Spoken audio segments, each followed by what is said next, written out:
straight out to Michael Board, joining us from WOAI. Michael, this neighborhood has probably never seen even a break-in, much less a homicide.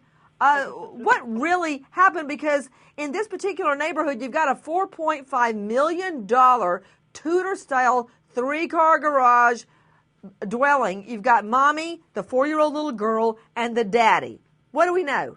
Oh, it's a beautiful house, and this is one of the most exclusive suburbs in the Dallas area. They've never even seen crime in this area, so to think a murder happened here is amazing. The police, though, have dispelled a lot of what Michelle Williams told them. It was all lies. All what you heard her crying on that 911 call, those are crocodile tears. Investigators have proven that not only was it not a home invasion, it was also not a suicide, which is what Michelle Williams also told them. They're saying that now they've charged her with murder in this investigation.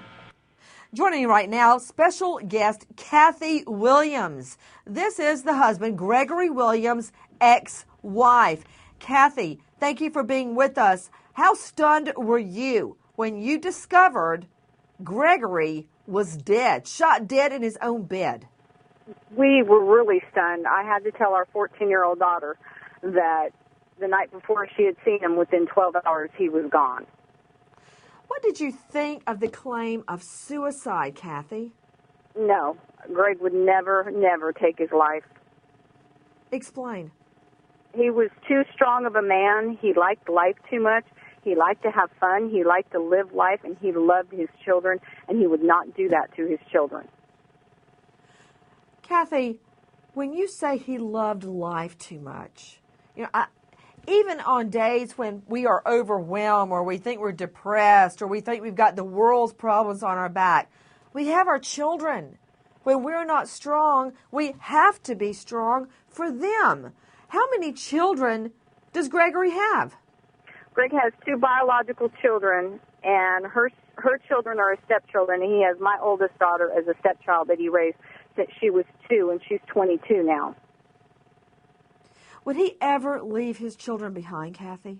No, ma'am. We had a family member commit suicide December in 2010, and I've seen Greg cry 3 times in 20 years, and that was one of them.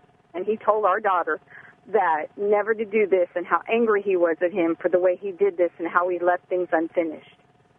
Do you know, Kathy, the state of his marital relationship? As far as I knew, there were no problems. We saw them the night before his wife and his daughter came to our daughter's choir concert at school. He went over. He was very pleasant. He videotaped her concert. I saw him give her a hug and a kiss goodbye. He walked by us and, my family and I said, have a good evening. We'll talk to you later. And that was the last time I talked to him.